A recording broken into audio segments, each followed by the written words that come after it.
Okay, hello, good evening, everyone. Thanks for joining us for tonight's discussion.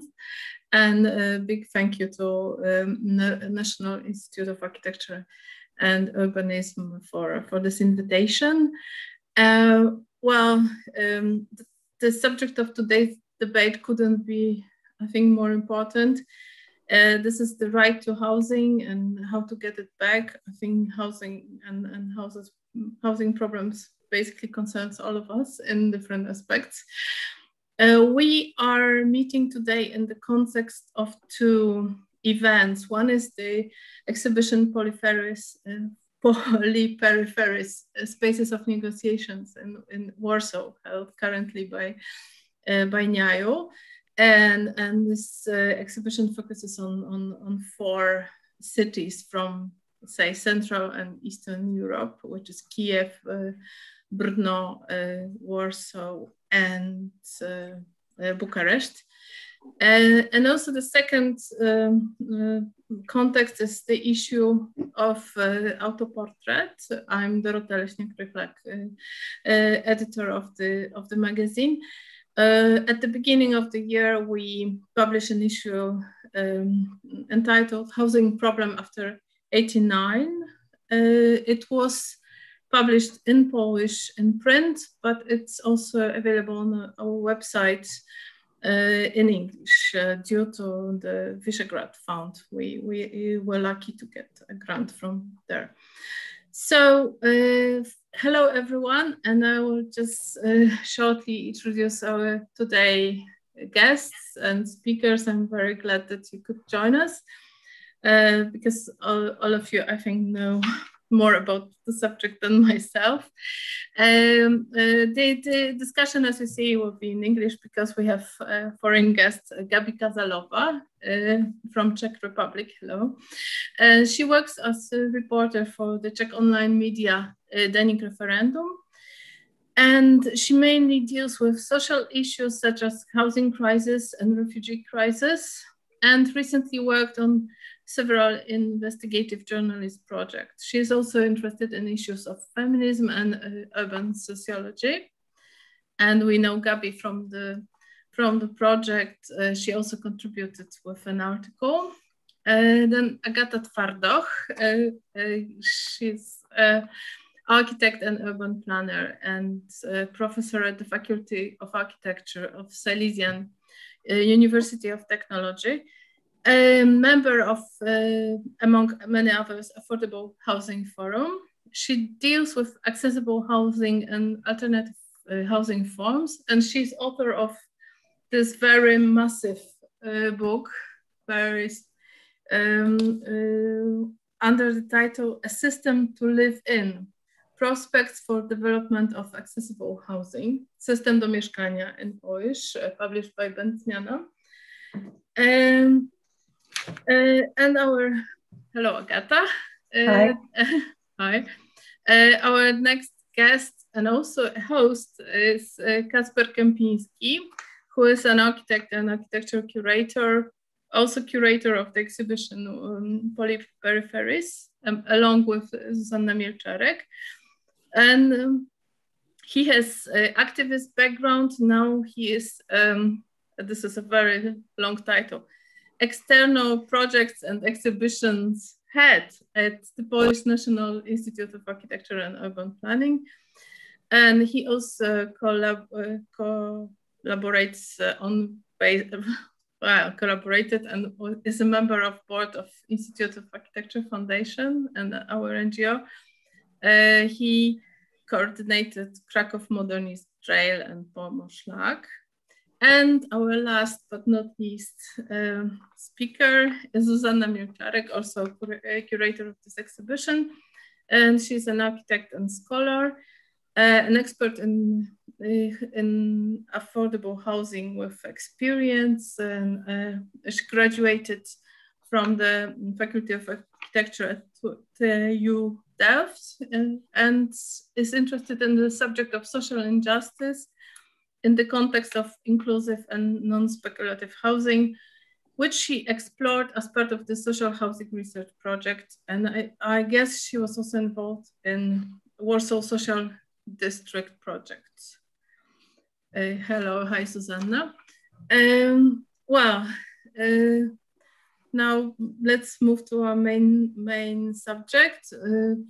As I've written in the introduction to the discussion, the 30 years of neoliberalism in Central and Eastern Europe has influenced the way citizens of these countries live.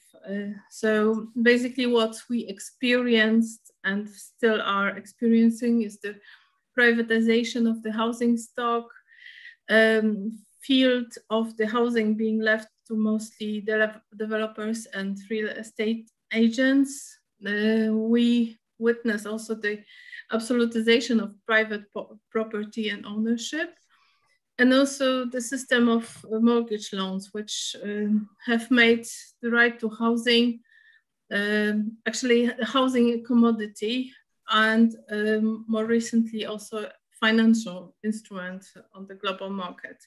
And this is like the last, I say, 2 or 3 years. It's like this process on steroids. When I was leaving yesterday for Warsaw, I saw Kraków as some city by the Baltic Sea with so many cranes, like this real estate ships being built all over the place, and it's incredible the amount of concrete being poured in ground. So basically, what we witness, and what you also referred to in the exhibition, that there is a growing number of citizens who simply cannot afford decent housing. They cannot afford a housing loan. So basically, there is a paradox that there are people who cannot afford to be in debt, and this is always something which amazes me in the late capitalism. So what we see is that the flats are becoming much more expensive, and also the pandemics, I think, also accelerated this process. And the market system exploits the weakest, I guess, the most. And that's what you showed in Tomasz Chlawaczek film, which was, I think, screened at your premises last week. The title is very telling. It's Housing Against Everyone, which is the struggle, the political struggle for the approach to people who are deprived of decent housing. And what we would like to do today is focus on 2 sides. So we want to have this diagnosis. Obviously, we will refer to Poland and Czech Republic the most, but as we studied, and probably your experience as curators of the exhibition is similar, that these processes went quite parallel paths within the last 3 decades. And so we want to focus on analysis, but then, and what happened to this whole idea, having a right to housing. And then we will try to outline some propositions or some possibilities on different levels, also within the neoliberal system, because as Margaret Thatcher said once, there is no alternative. I think we should work on it, and I think quite many people are, but still we live now and then, and we have to deal with the situation at the moment. Yes, this is, I was talking too long now. I would like to now pass the voice and the first question to Agata Twardoch. And the question is quite basic. What is this term, right to housing? And why do you think it was lost in the course of the transition in Central and Eastern Europe? Yes, thank you. Thank you for inviting me for this conversation, this discussion. The topic is absolutely crucial. And as for your question, that's a very good question, because right to housing is, at least in Poland, but I'm not sure it's very local. That's a sentence or a figure, I would say, which triggers everyone all over the country, because everyone thinks that if we are saying that we would like to have a right to housing, so we would immediately go to each other's house and take it from them and give it to somebody else. And it's absolutely nothing like this. Right to housing doesn't mean that you have to take somebody's house or that you can sit, do nothing, and you will get a great palace to live in. That's just the situation in which people have a chance to secure themselves a place to live in, so that they are able to afford a place to live in. The crucial part of is that they are able to. So it doesn't mean that they have to get this apartment or flat or whatsoever, but in the terms of their abilities to work and to earn money, they have to be able to secure themselves a place to live. So that's as simple as that. That's a little bit as with the right to a city. It doesn't mean, when we say that there is an idea of the right to the city, it doesn't mean that we would like to give one bench to every person and he will take it home. It just means that people can use this city and they can have some impact on the things which are happening in this city. So that's quite the same with the right to housing. And in Poland, because that's a difficult term all over the world, because we are struggling somehow to establish how we understand it and how we can deal with it. And in general, a housing problem is a problem that we are not able to solve one and for all the time, because people's needs are changing and buildings are being demolished and so on and so on. So a housing problem is absolutely permanent, so we cannot solve it. But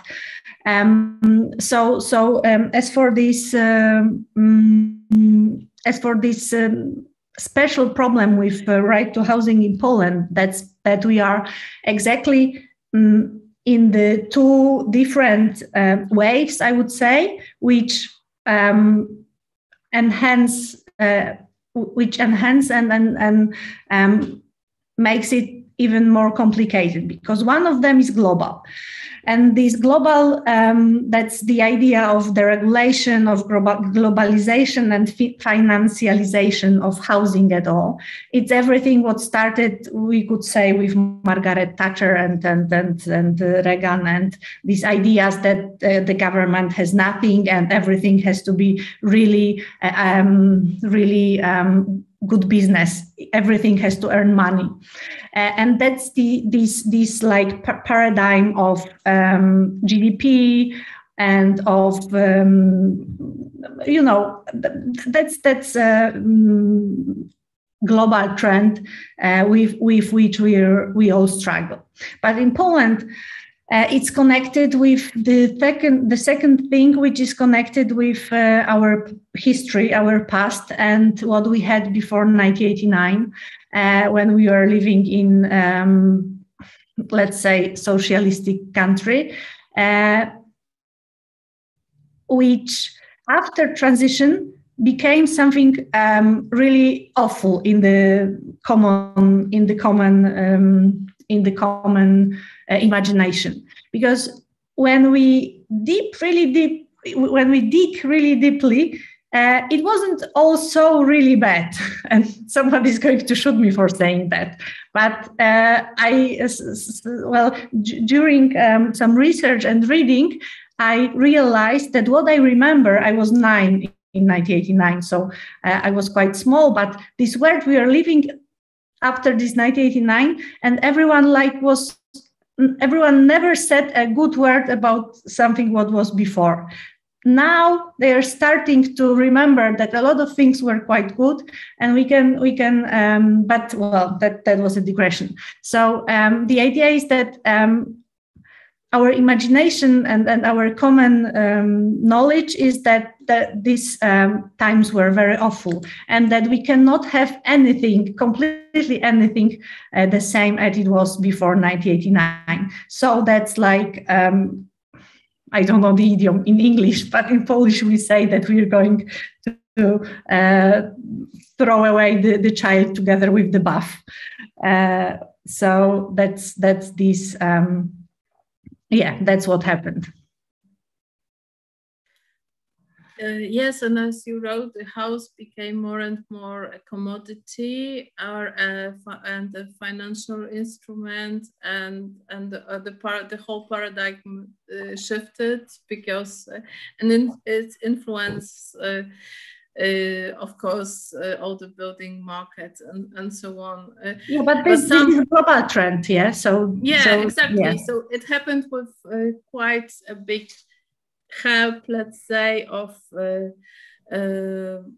I don't know, global fund and an institution like this who recommended strongly privatization of the housing market. Yeah, of the housing market, and basically that's what I guess happened. But also, what happened, what you mentioned, was this change of consciousness or public consciousness that's actually people in a way bought it, this approach, and it became more and more popular that one should be, like, I don't know, responsible for one's own fate and stuff like this. Not only that he should be, but that this is the only solution. That the only solution is to be responsible for one's own apartment, and that is absolutely possible. That's like some kind of trap in which we fell in.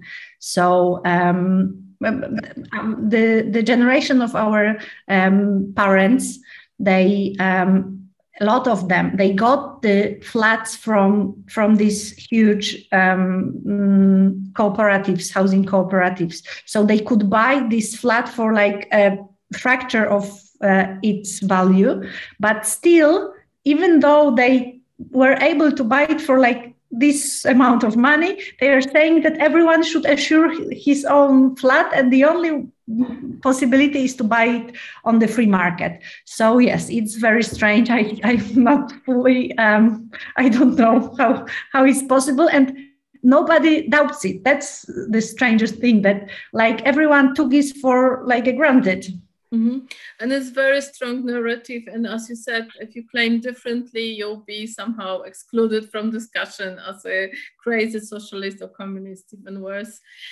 But when we look at it, it's quite similar processes. I think we saw it in Autoportrait, and probably Kacper and Zuzia, you saw it during your research for the exhibition. Could you perhaps go through the processes involving housing in the 4 cities chosen for the exhibitions? Because you also said that you wanted, actually your original intention was to focus on housing in this exhibition, but then it somehow shifted because of the partners' idea of what the content should be. But still, this is quite a strong issue in the exhibition. So could you please tell us what was your experience working on this project? Hi. So housing is still quite a big part of our research and exhibition. As you said, during the visit and discussions locally, it shifted a bit more to the public spaces topic, but then those public spaces and the governance of the public spaces that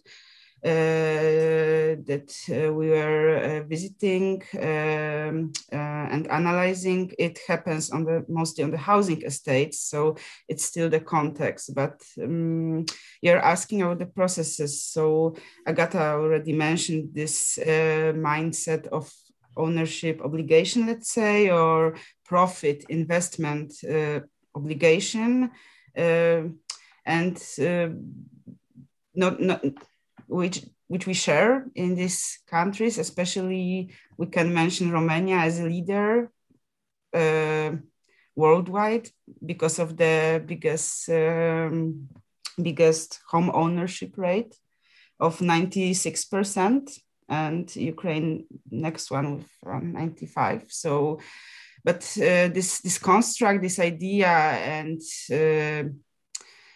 and this mindset that this is the obligation to possess a house, it has several reasons. Already mentioned prejudices rooted in history, also kind of multi-generation pressure, let's say, on to possess a house. And we all share it in these countries. But what is interesting in Czechia, for example, this rate of ownership is lower comparing to Ukraine or Romania and Poland as well. But Brno is an interesting example of a municipality owning around, as far as I remember, 15 or 20% of the housing stock in the city. However, most of it is being leased, is being rented on market prices. So it's not only a matter of if it's private or public, or if it's ownership of not, but also the affordability. So the affordability and also social exclusion related to housing is what we observed, especially in Brno. Last week we were screening documentary by Tomasz Chlebacek, Housing Against Everyone, showing quite well the failure of the social housing program started by activist politicians. Yes, I think what we've learned in Brno, especially, that's that where we also were investigating the topic of ownership, because the exhibition is not only divided into 4 cities, but also to 4 sub-themes of governance in Kyiv, of polycentricity in Warsaw, ownership in Brno, and collaboration in Bucharest. So what we learned in Brno is that not always ownership is the answer for the problems of the affordability of houses, or not always the. It's more like it's more about the administrative part of the of governing the whole system of housing, not the ownership itself, because like in Brno, where the municipality owns a huge part of the market, it still rents it as a commercial housing. We also and the processes which we observed in Poland, like the privatization for this few percent of the market value of the house, it was also like being implemented in the other countries, and the mechanisms for like raising the access to the housing now are also similar. Like in Romania, they have this system of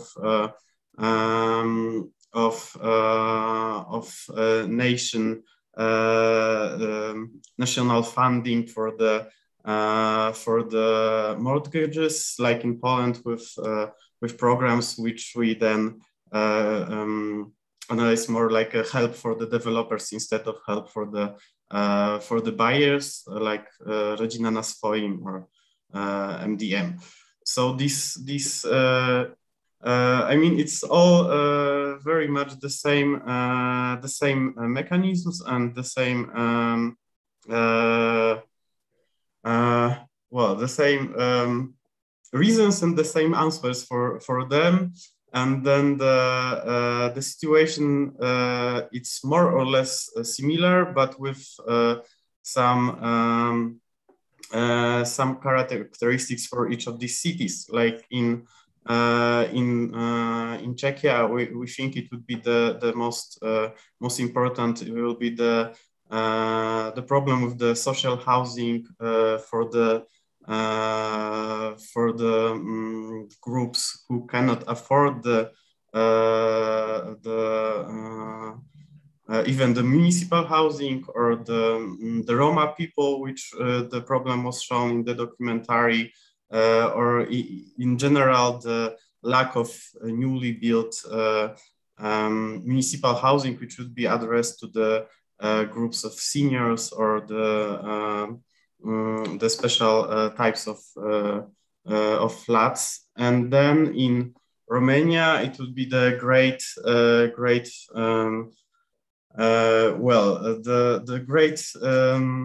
movement of developers, which we also can observe in Poland, but with no flats to rent, with no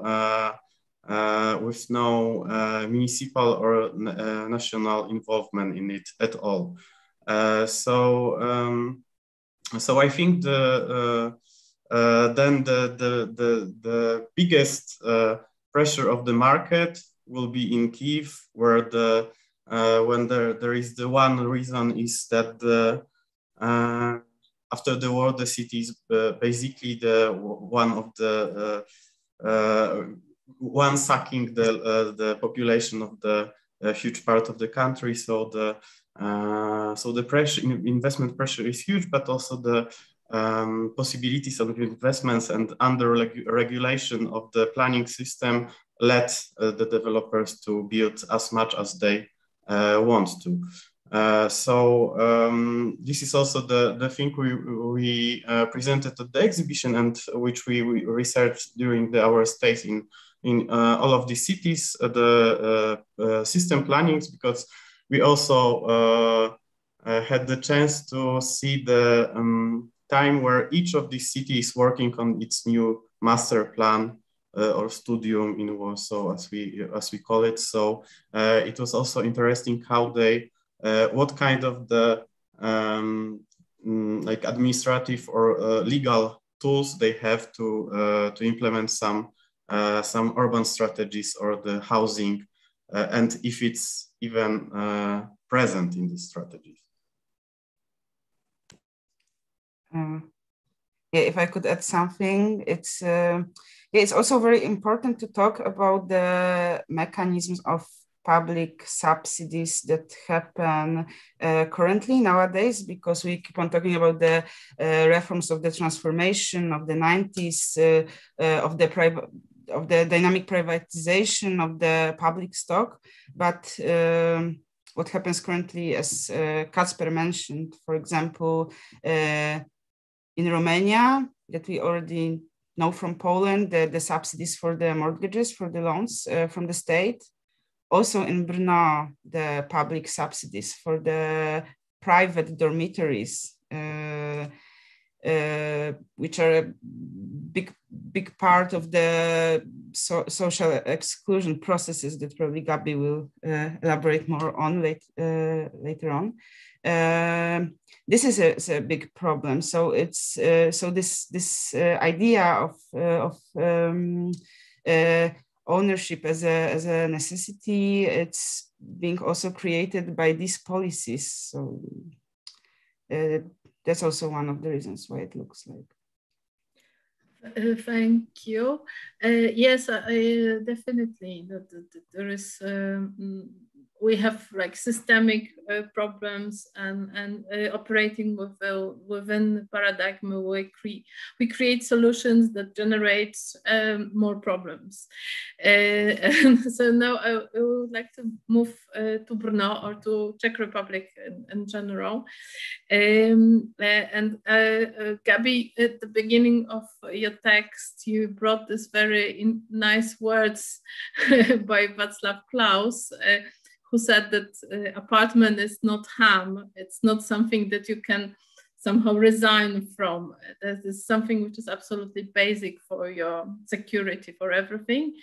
But now you write that after this 25 or even more years after these words, it seems like quite many of us were forced to resign from having or living in a decent apartment. Well, could you take us through, I don't know, perhaps the general processes, how it happened in the Czech Republic? We talked already a little bit, but we can be more specific. And what is the situation in Brno? Yeah, I actually love this quote because it was really a paradox to hear it from probably the biggest proponent of neoliberalism. Anyhow, I do not want to repeat myself because a lot of it have been said already. But the housing policy here, as in all the cities in the Czech Republic, was of course defined by its post-communist history, and the events in early 90s resulted in what I call like non-existent housing policy of state. And as Agata mentioned, the housing policy was heavily influenced by the belief in the market-oriented solutions. So the society was persuaded that the market is the best actor who can secure a decent housing for everyone, and this was generally shared belief. And I think it's still really strong and present in the current society. So after the experience with the previous regime, everybody desired the ownership of their own house, and this sentiment, as I said, is really strong. And it has a strong influence on the debate about housing crisis. And a lot of people actually reached their own property. So as Agata also mentioned, there is a huge gap between my generation of people around 30s and generation of my parents. And I think there's quite a lot of misunderstanding between those two generations. So this is, I guess, something that all people living in post-communist countries are probably familiar with. But I would like to focus on some, let's say, some specifics of the Czech context. For me, the first very interesting things is restitutions, because the Czech Republic is almost the only country of the Eastern Bloc which returns a lot of property nationalized in 1948 to its original owners. This was really like exception, and the restitution basically created the private rental market after the Velvet Revolution.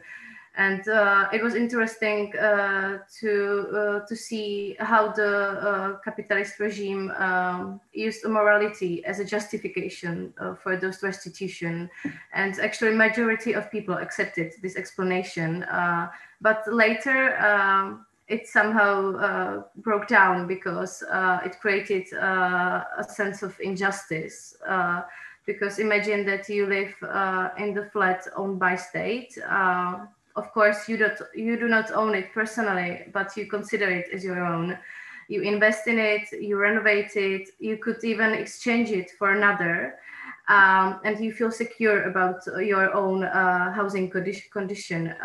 And suddenly, after the revolution, your flat is owned by a private person. If you are lucky, it's a nice one or decent one, but if you are not, you can eventually one day end up with high rent or even eviction. So I think that later a lot of people felt this kind of big injustice about the restitutions.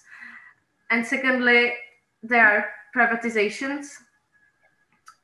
And one of the main problems of this process was that each city, and I don't know how this went in Poland, and I'm really curious because here every city adopted its own privatization policy, which means that we have cities which were historically led by neoliberal parties for almost all the past 20 or 30 years. And those cities got rid of almost their entire housing fund. So they don't have any flats left, to put it simply. And for those cities now, it's really difficult to adopt any meaningful housing policy because they don't have anything to work with. The most distinctive situation is in Ostrava, near Polish borders. because it's housing fund, and it's really a big one because we talk about like over 40,000 flats. This housing fund was privatized together with the mining company to the Czech billionaire Zdeněk Bakala. And after that, he sold the whole housing fund to Blackstone, which is probably a company you are familiar with. So now it's owned by a Swedish corporation, Heimstaden. But the people in the region have always been really frustrated from this, because originally they were promised that they can in future privatize the flats, but it never happened. And suddenly your flat is owned by someone like Blackstone. So this was this rooted some kind of frustration and distrust to the state. So each city is in different situation and position. As for Brno, here it's not that bad, I would say, because as was mentioned, the city still has quite a big housing fund. So the city is in quite a good position and actually could do some good housing policy. Because the housing fund remains quite big, and even the previous local government decided to stop privatizations for good 7 years ago. Unfortunately, this decision was quickly reverted by current right-wing government. So nowadays, what we witness is that the housing stock is being sold off again. And for me, it's really interesting that the local government claims that they are doing this because the city needs money because of the COVID situation.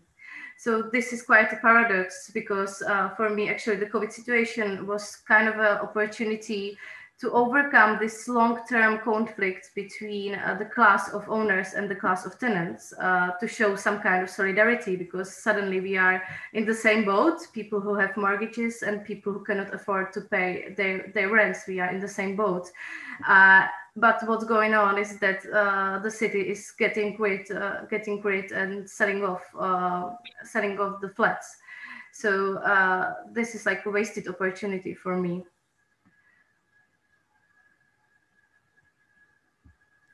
It seems like the capitalism of catastrophes described by Naomi Klein is like on and vital again. And it was quite obvious with the pandemics that it will, in a way, end up this way. When you mentioned I think it wasn't so in Poland that every city have a different strategy of privatization of this stock, but housing stock. But I think that there is a very brutal case of Warsaw and restitutions in Warsaw, which sounds exactly similar, with really horrible stories. And it's also very interesting how the law system was used in this laundering of the whole situation. So there was a huge system of lawyers and scam businesses that profited, and city officials then profited from this restitutions. And it also caused quite a heated debate several years ago. I think 5 years ago it started, but still I think that maybe one of these businessmen was convicted. I think not really many. Perhaps some officials were fired, but that's mostly it. Well, yeah, we are painting this quite dark picture. But let's try to somehow outline the situation or what can be done differently. So perhaps now I will move again to Agata to ask you why is it so crucial to perceive housing differently than this product? Well, and what are the city or state policies that can be actually implemented to change this situation? Well, so I wouldn't say that it's absolutely crucial or that is crucial at all, because it all depends on the world, what kind of world we would like to live in. If we are okay with a world full of inequities, and the world in which we divide people for like rich and poor, and the rich are going to like hide in these huge, I don't know, ships or on the moon or whatsoever. Bunkers. Yeah, bunkers or like over the fences. So that's okay if we want the world to look like this, because we're going there. But if we would like to have different world with more just situation, and I would rather say that it's not only about the social justice, but it's also about the quality of built environment of the cities. So if we would like to have a little better world, we need to, first of all, we need to realize that these are connected things, that we're not going to have great and just and cities for everyone if we're going to go further this road. So I think that this is crucial, because there is a lot of tools and a lot of solutions which can, without turning all the system all around, because it will take a lot of time to turn anything around. We're now talking about this donut economy, and there is a lot of different ideas, but it's really slow process and will take us a lot of time. But so without turning it upside down, we need to be sure that we want to change something, and that we want to live in different cities. And then yes, we can use a lot of tools which will take some part of the housing market from the market, actually. So the crucial part is that we will treat the housing as an infrastructure. Because it's not difficult for anyone to realize that the road is public infrastructure and everyone can use it, no matter if he pays taxes or if he's rich, he's poor, whatsoever. Everyone can use a parking spot even in the city. In a lot of cities, it's still free. So we can think about things which are common and we care about them together. So we should put some part of the housing market there. And if we are willing to do that and we are committed to do that, then we can, so there is really a lot of solutions, but I think that if I shall be quite fast with my, with what I would like to say, that we have to use as many tools as possible. So the only idea to solve this problem is to use all the possible solutions. The second very important thing is that we quit the idea that we don't have flats, because that's a thing I haven't said about yet, but a lot of our problems are not only connected with this conviction that we have, that we are able to buy our flat, that everyone can buy his own flat, but also that all the problems are connected with the lack of the flats. So because there is a lot of, as you said, as Gabi said before, that people are still convinced that free market is going to change the situation. And now he's not changing because we don't have enough flats. And so we should build more. So we should get more loans and open more lands for development. And everything wrong, what is happening around us, that's because of this this idea. So we should quit it very fast as possible. We should stop building, actually. And maybe it sounds really crazy for people who live in Warsaw at the moment, but all over the country, it's not so crazy, actually.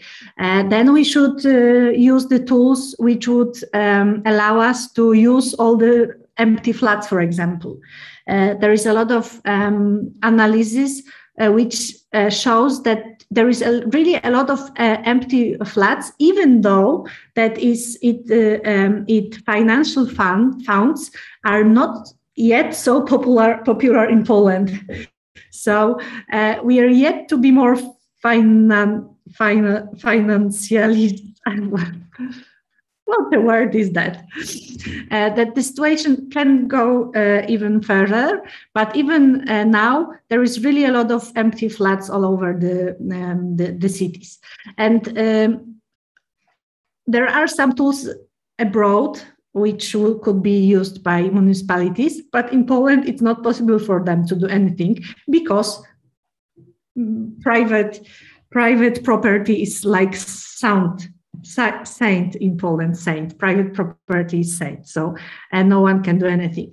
The other thing are all the ideas which can divide the ownership of the land from ownership of the flat or of the building, because again, everyone for these last 30 years, everyone would like to solve this problem through privately owned flats. And when flats are getting private, they get into this financialized market and they somehow disappeared. So all the dotations which were so far given to the owners of the flats, they actually disappeared. So we should have a tools, because there is really a lot of money in this subsidized housing market, but we are like losing it all the time. And if we could like use it as it was used by TBS, but in broader scale or in different ways, they will still be in the system.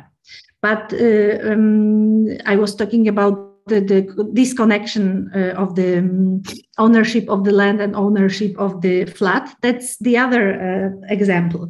In this solution, people can be like own a flat and feel safe because, well, okay, it's like somehow natural for us still. Maybe it will change, but now it's natural for us to have a flat because we feel safe. But if the land was owned by the city would also have some impact on what's going on with the flat. And for example, it couldn't be used for speculations. There is an idea, because the other tool is that we all have some planning systems, and the idea is that the city can make a decision what should be built where. You know, we do have these or spatial plans and master plans and the planning systems and etc. etc. So why wouldn't it be possible that city would decide that there are some specific sites dedicated for the affordable housing? It's like used as any other.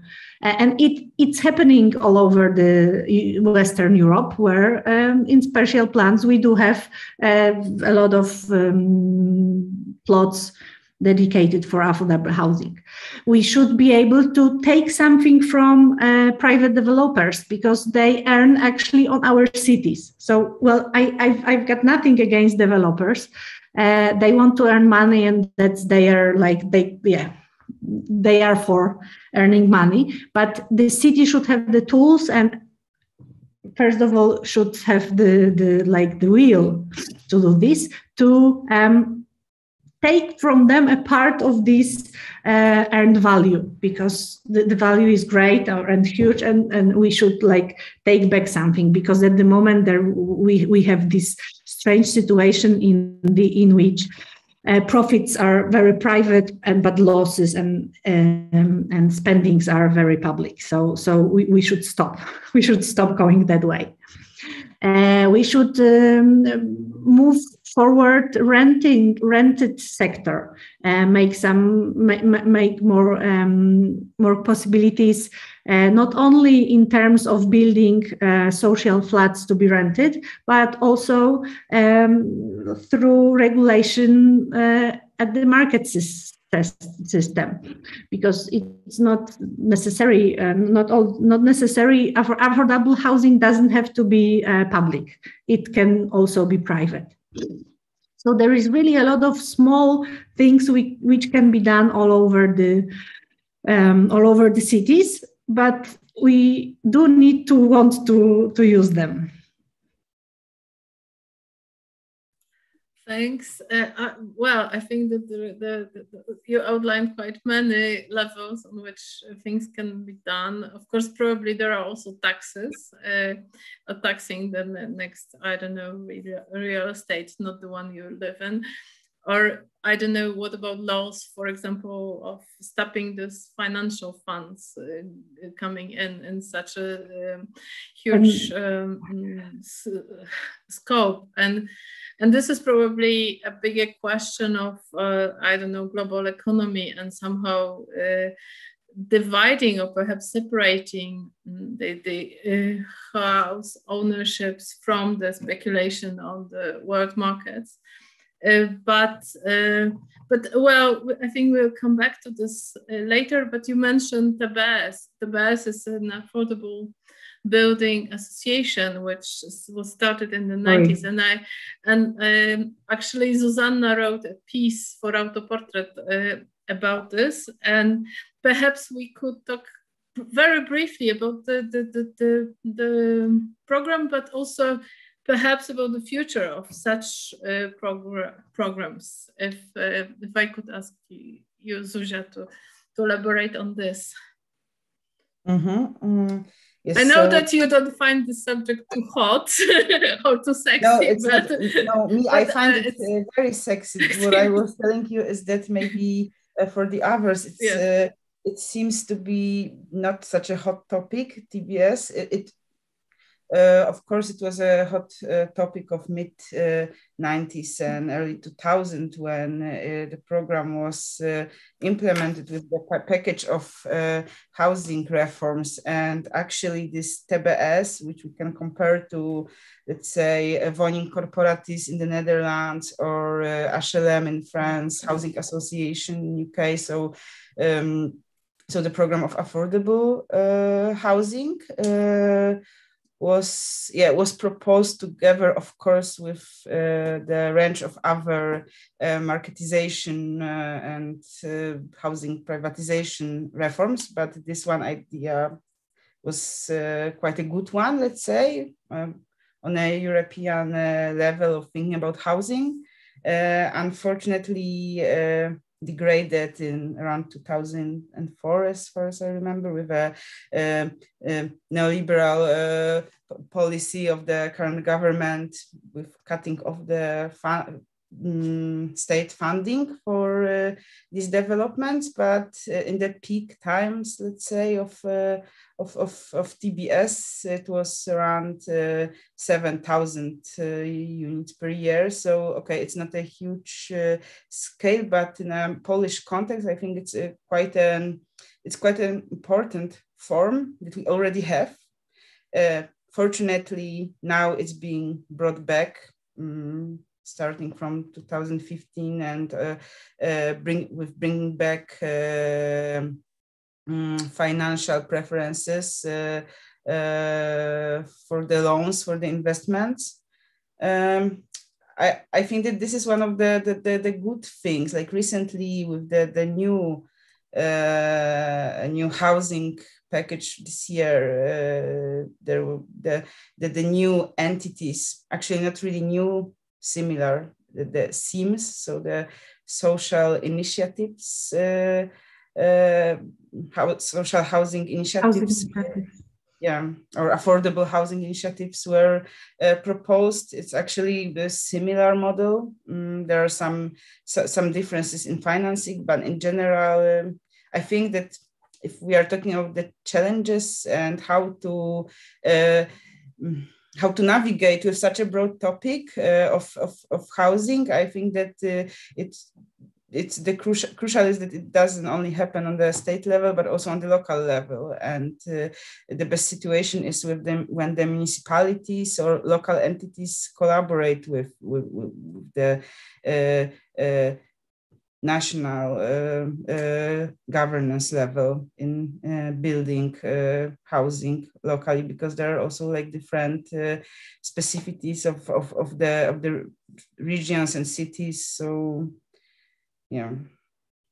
But you were asking what is the future? What is the future? Because as you mentioned, it's being revived, and how do you see it? Like, you know, from as your perspective as someone who is quite involved in several programs. So of course, there is of course the other question about this Housing Plus announced by the right-wing government program, which probably helped them to win last elections.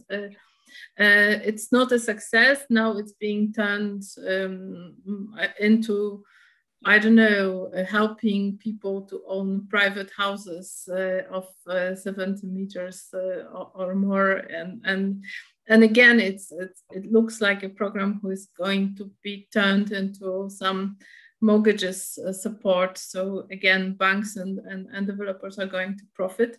But could you perhaps talk about the future of Sims, as how you see it, and what happened perhaps to this Housing Plus, because it was something which was started and looked quite promising, even from someone who is not supporting the ruling party.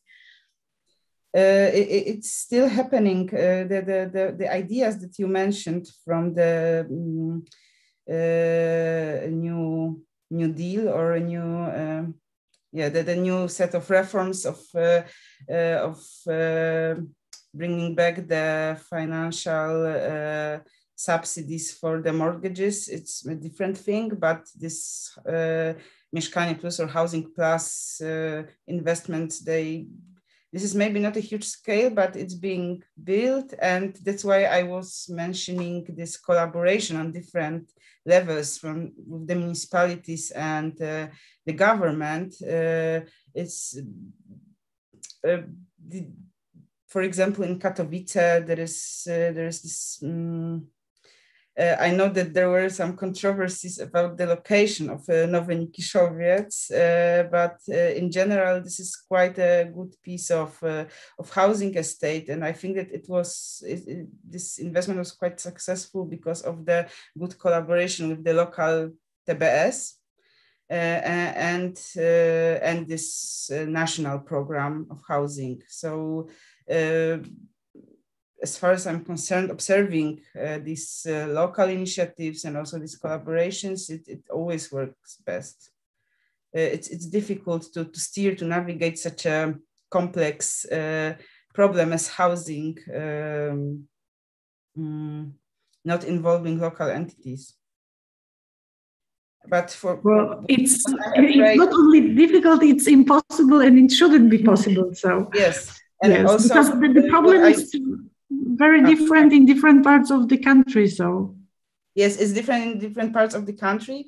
And also, if you're asking about the future, I see a certain threat, and that could become a problem is the privatization of the affordable housing stock. And also together with the program of, I don't know if I'm translating it well, this lease towards ownership or leading to ownership programs, which are found somehow as a compromise between ownership and rental. But after all, it also leads to ownership. So it's, in the end, nothing much different. On the other hand, there's this big discussion of rental being a solution, somehow glorified in the market dominated by individual ownership of apartment unit. But we have to remember that there are different, also Agata already started this topic, there are different types of rentals. So there's this in Poland, this emerging market of private rental sector, financial funds offering private rental, which, and in my opinion, apartment, it's not, it shouldn't be found as a solution just because the apartment is being leased, it's being rented, because not only because of the affordability of prices, but also of the conditions of the lease contracts. Most usually, these are not indefinite rental contracts, which makes this form of living not stable. So I would say that rental is, of course, it's a tool. It can be a tool of both public sector, but as Agata mentioned, also private sector that could, with certain regulations, could offer affordable housing. But yes, it needs to be well regulated, not only in terms of prices. Yeah. Actually, right now I would like to talk about regulations and laws, which are possible, because this is absolutely crucial. Kacper has written extensively and even made a piece devoted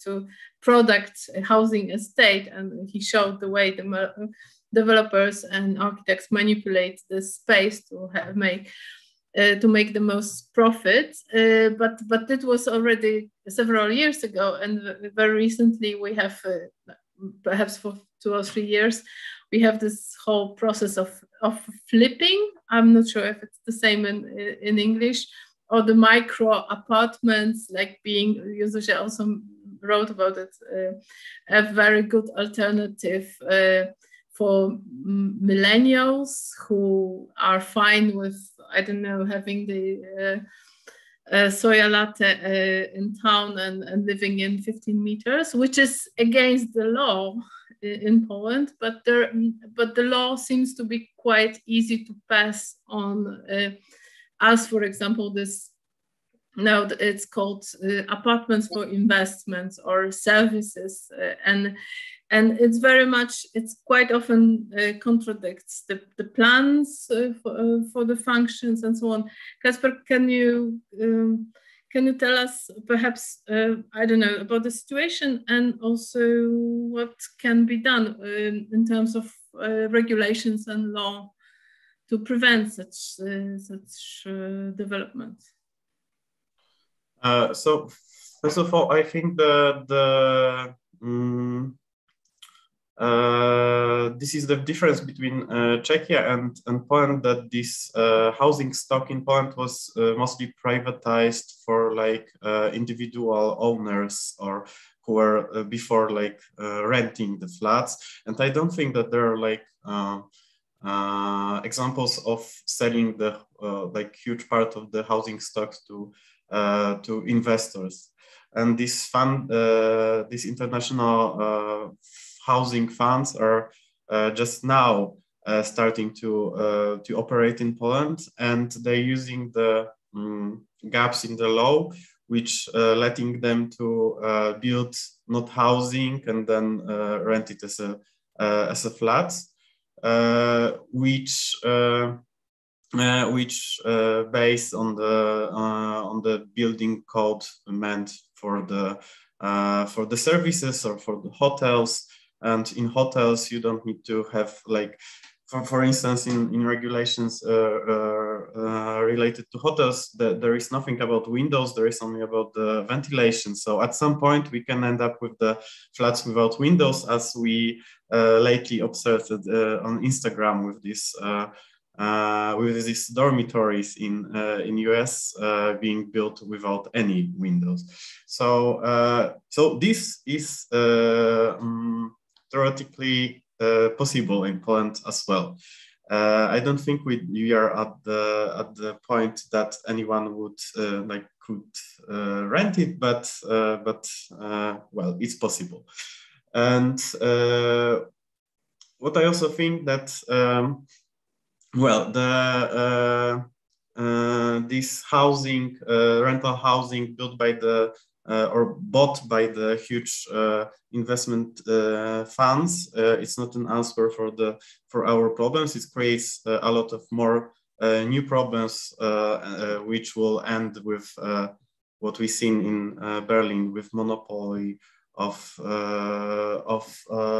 the huge corporations. But on the other hand, it's also like easier to at some point to regulate it, and it's easier to regulate the market, which is institutionalized rather than scattered market of small privately owned flats by many people.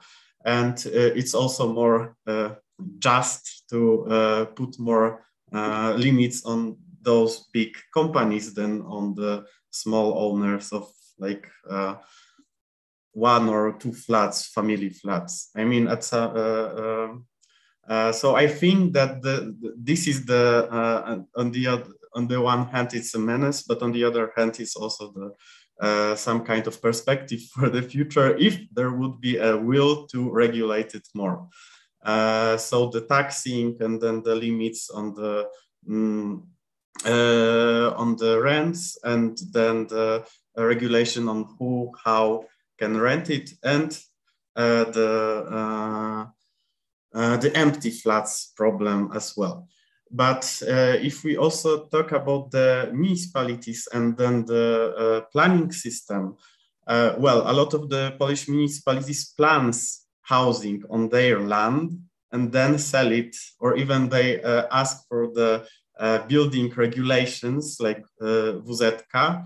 So they create their like commercially driven regulations for the one plot, so they can sell it to the developers instead of building instead to like put it to the TBS or starting some kind of PPP or whatsoever.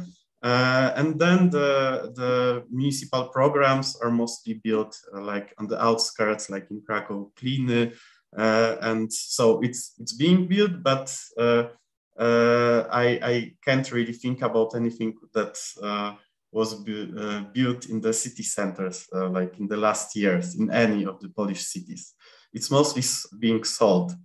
So it's not that the cities don't have these tools or don't have this land, they just use it in the other way, because as Agata said on the very beginning, what kind of world we want to live in. And I think the vision of many of the municipalities are rather this neoliberal than more like unjust.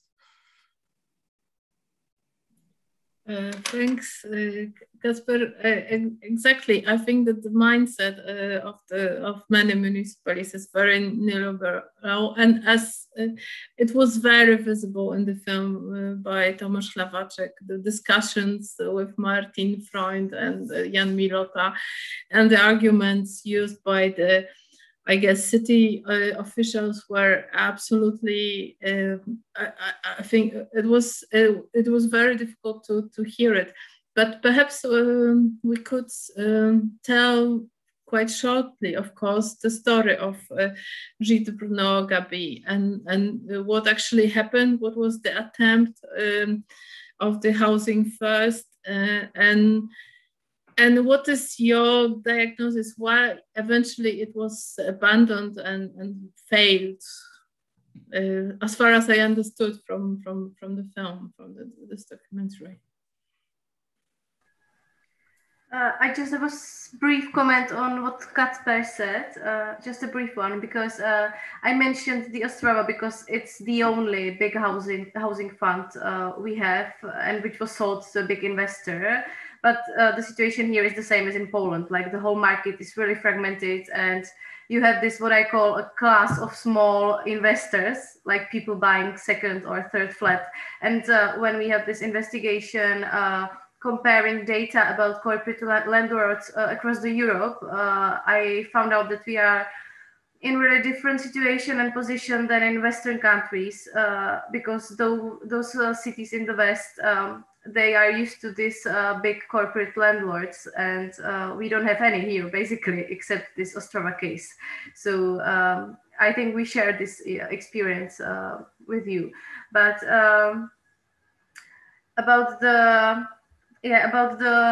documentary of Tomáš Hlaváček, I think I should stress out that so far you've been talking about affordable housing, about non-profit housing association or cooperatives, but this pilot program was really about social housing, in a sense like the housing for the most vulnerable groups, like the really small amount of people. We are not talking about affordable housing for middle class. I just wanted to make this distinction.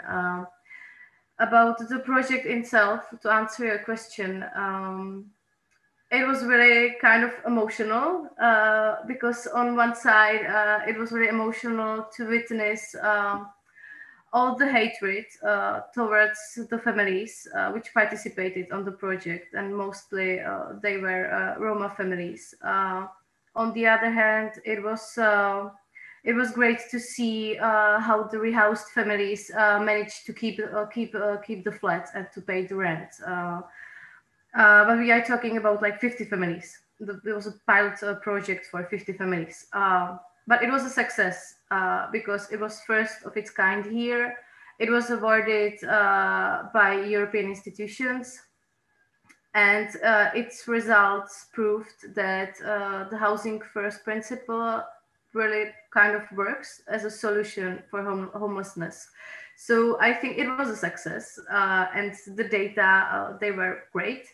But as you mentioned, the project was abandoned by the new government.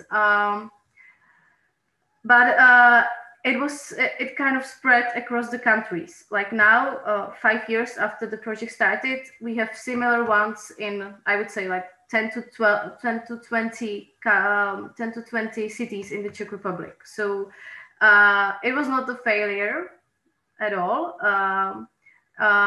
Well, actually, in the Brno, it ended up that those 50 families can, well, they kept the flats, but the project was stopped. It was not funded anymore.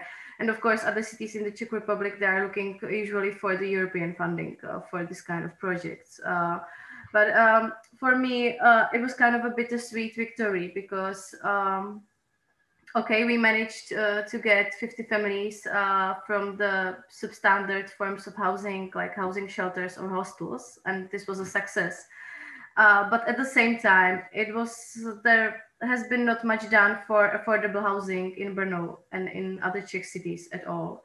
Like it was quite the opposite, because after the success of this project, the coalition partner of Žít Brno, the party who implemented this cool project, this coalition partner basically participated on one of the biggest corruption affairs in the history of the city. And the police investigated it, and they found out that the politicians were passing the public contracts to affiliated companies, and these public contracts concerned the renovations of the public housing. So we had this cool project that we were housing poor families, and at the same time, the housing stock owned by the city, it was a subject to corruption. So of course, in the documentary, as you could see, there were a lot of people from Brno opposing the project and saying it's not fair to give someone flat for free. Of course, it was a nonsense because the families had to pay the rent as everyone else. And of course, behind those claims, you can find a lot of xenophobia towards the Roma families. But still, I ask this question, like, do we really provide affordable housing for everyone here? Is the system of redistribution of the municipal flats just, or does it just serve the corrupted politicians? And why we and Brno also failed to notice what's going on under their noses. So I must say that I kind of get this sentiment against the project when the people see that someone gets the housing and the other ones are being abandoned. So for me to reflect the whole story of this housing project, it's kind of a bit bittersweet because there's this big corruption affair that was going on in the same time, and the political parties just didn't do anything about it. So this was some kind of context I would like to add to what you could see in the documentary, and I think it was not there. This another story.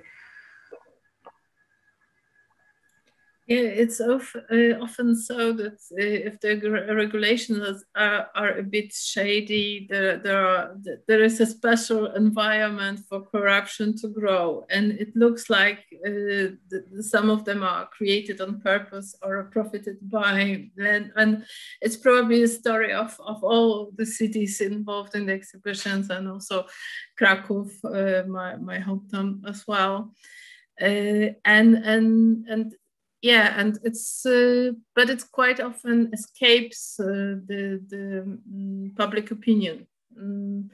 Somehow the deals that are made, for example, with developers or private investors, are so hidden under the table, and somehow, well, there are some. It's like a spider's web, or you know, this octopus's. Well, but what struck me in this film, and which brings me to, I don't know, perhaps some of the final issue in our discussion, was also this: how much we, in terms of I don't know, people who discussed it, bought into this neoliberal ideology of making your own fate and showing yourself as this individual, competitive individual, about totally forgetting. Although on the other hand, I'm not sure that we were so I don't know, community involved before the change of the system. That's another question. But it seems that somehow this neoliberal paradigm is so, I don't know, somehow fueled by many individual beliefs, and that this is the story, like the biographical stories of the individual lives of people who let's say profited from the transition.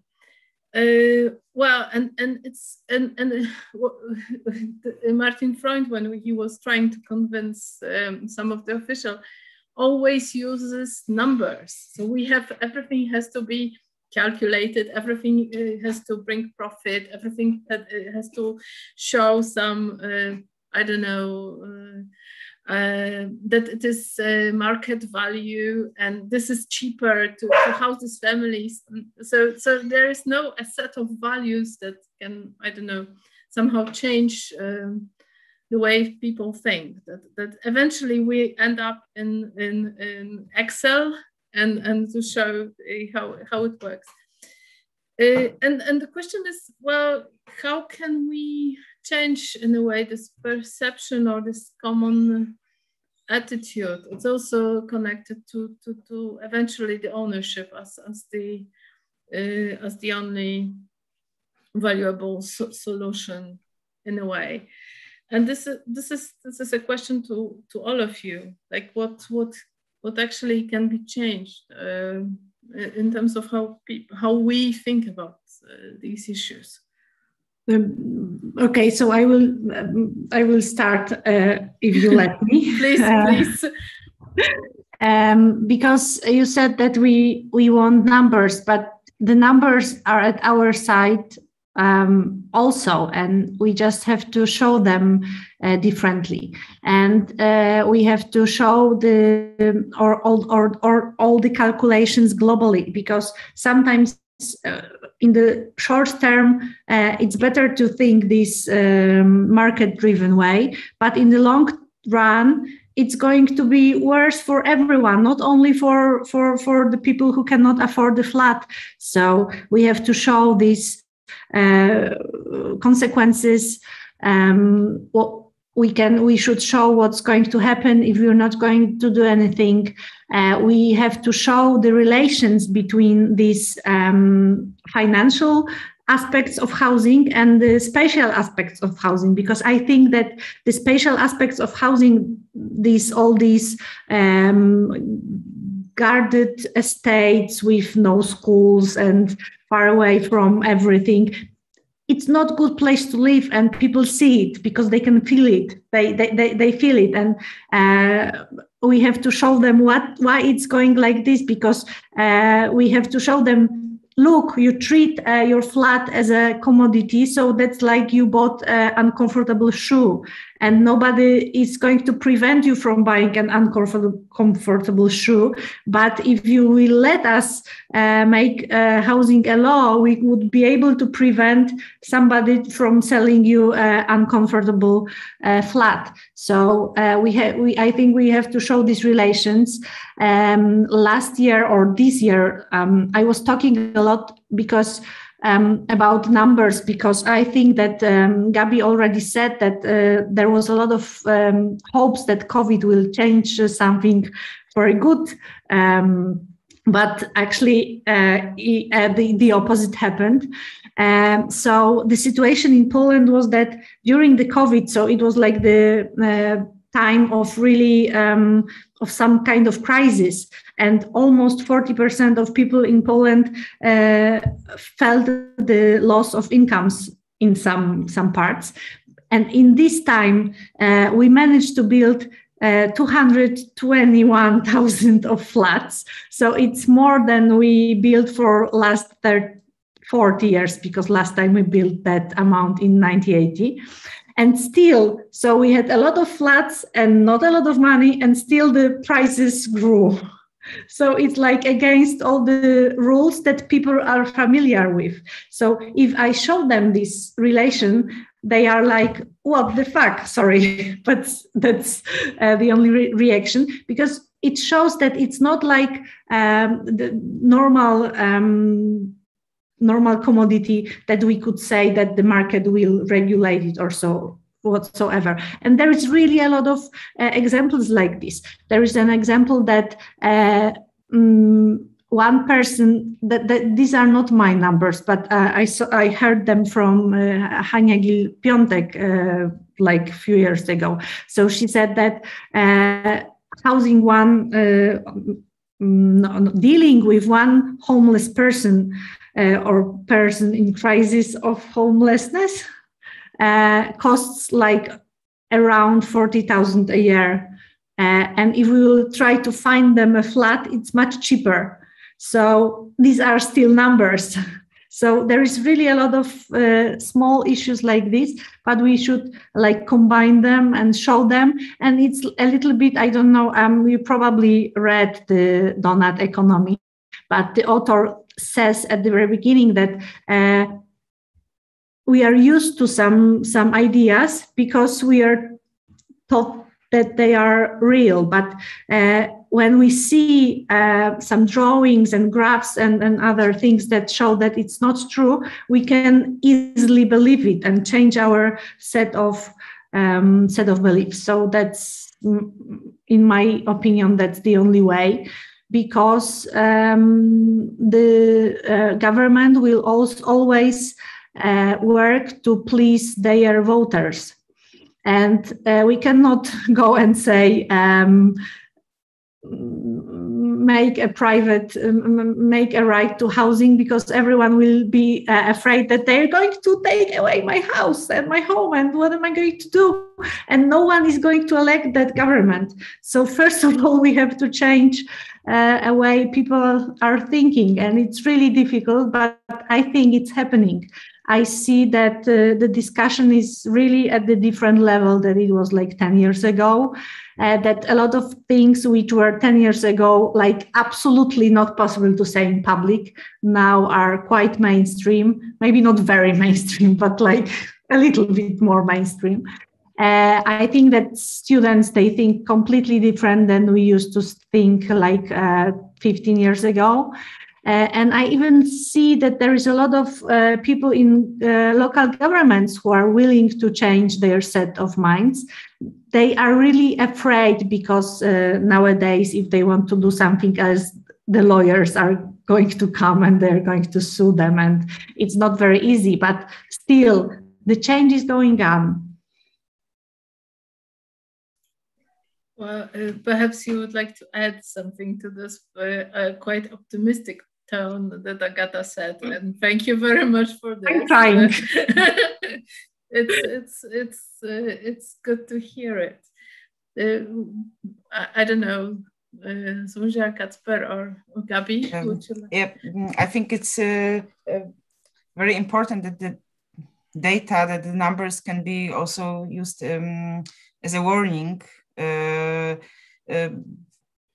Not only in spatial or economic terms, but also environmental and in terms of climate crisis. So maybe this kind of warnings based on facts and on numbers can actually be a tool to change the paradigm of thinking about housing and this unlimited growth of investment in the sector, and also normalize giving housing for free. That's interesting. You said, Dorota, while watching this movie about Brno, but we know it from many discussions and situations that it's not really understood that the house, it should be a law, a most basic human need that could be met quite easily. It's not that expensive, and also we don't need to keep on building to provide it. We don't need to keep on constructing. And what I think is, what positive I can see it's already happening. It's that the housing for the most underprivileged groups started being something like, we finally started understanding what the revitalization is, and I guess the housing for the groups in the crisis of homelessness, or the groups which need special support with housing, started being like regular part of revitalization programs, and not only in big cities, like, I don't know, the programs in Praga, in Warsaw, or but also like in the places like Starachowice, where they rebuilding the old workers' colony to the some kind of mixed social affordable housing. So I think that this part of the housing, not affordable housing for the middle class, but for the more excluded groups from the market, it's getting better. But we still, of course, face the horrible practices as putting people to the containers, which also happens still. I mean, I really thought it's like behind us, but it's not. It's like all the time happening, like in places like in Otwock or Lubartów. So we have these very good practices already, and as that was also the opinion of our experts and activists from Ukraine, that these good practices or examples that something succeeded as a Gilles Brunot project and Housing First, that shows that even if in this city where it stopped, it didn't like have any long-term results or continuation, it shows that some things can be done even like with existing regulations, laws, and existing financing tools. So I think this is very important. I don't have an answer how it should look like with the affordable housing for like broader scale for the middle class groups, but I think that what we achieved in the last years is this social mixed housing for these underprivileged groups. Thank you, Kacper. Gabi, what would you like to add, perhaps? I guess I'm as optimistic as Agata is, because here also, in the past, I would say 5 years, the public debate quite changed a lot. Because I think it's like with climate crisis, sometimes you get to the point when you just cannot simply ignore it. Also, sometimes I'm also frustrated, like a month ago, when the winning party in the election campaign proposed as a solution to the housing crisis this right to buy scheme, which was kind of a combination of Theresa May and Viktor Orban. So yeah, you get frustrated sometimes, but for me as a journalist, what I'm trying to do is I feel like we still need to explain to the public why are the rents rising, where are all the investments into the real estate market coming from, who are those corporations which own the housing flats, what kind of flats are we actually building, and are those flats affordable, or are they just flats for investments, and who can actually afford them and who is buying them? So this is something I believe that we still need to explain and talk more about it. So that's all. Yeah, thanks a lot. I think I'm really surprised that you are also optimist, but it's very promising and somehow brings hope.